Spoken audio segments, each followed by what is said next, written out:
Bonjour les élèves, cette capsule est pour vous aider à mieux vous préparer à répondre à une question d'analyse historique. Alors, si vous regardez l'écran, ce graphique organisateur va vous aider à répondre à une question de exemple à concept, concept à exemple. Alors, nous avons choisi le graphique organisateur qui s'appelle l'angle droit. Disons qu'on avait la question suivante. Quel concept est le mieux relié aux premières tentatives d'établissement français en Amérique du Nord? Lorsqu'on va placer les informations dans le tableau de l'angle droit, c'est ce que ça devait ressembler à la fin. Alors, on va aller voir une partie à la fois. Les premières choses à faire, ça serait d'identifier le concept et identifier l'événement historique. La deuxième chose à faire, c'est d'aller isoler les mots importants qui se retrouvent à l'intérieur de la définition du concept. Alors, tantôt, on a identifié le concept colonisation.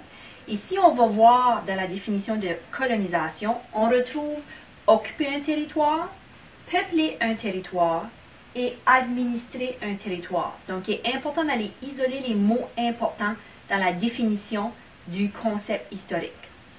Par la suite, il faut aller voir dans notre événement historique, puis tenter d'aller faire ressortir les faits historiques. Le qui, Champlain et Demont, 80 hommes. Le où, à l'île Sainte-Croix, Port-Royal, Québec. Le quand, 1604, 1605 et 1606. Alors, on va faire ressortir 1608, excusez-moi. Alors, on va faire ressortir les faits historiques importants. L'étape finale est d'aller chercher la définition, les mots-clés de la définition, les faits historiques et voir si on peut les amener à se croiser. Alors, vous voyez ici, territoire qui était dans la définition, eh bien, c'est l'île Sainte-Croix, Port-Royal et Québec. Peuplé, on arrive avec 80 hommes français, Samuel de Champlain et Pierre Dugas-Demont.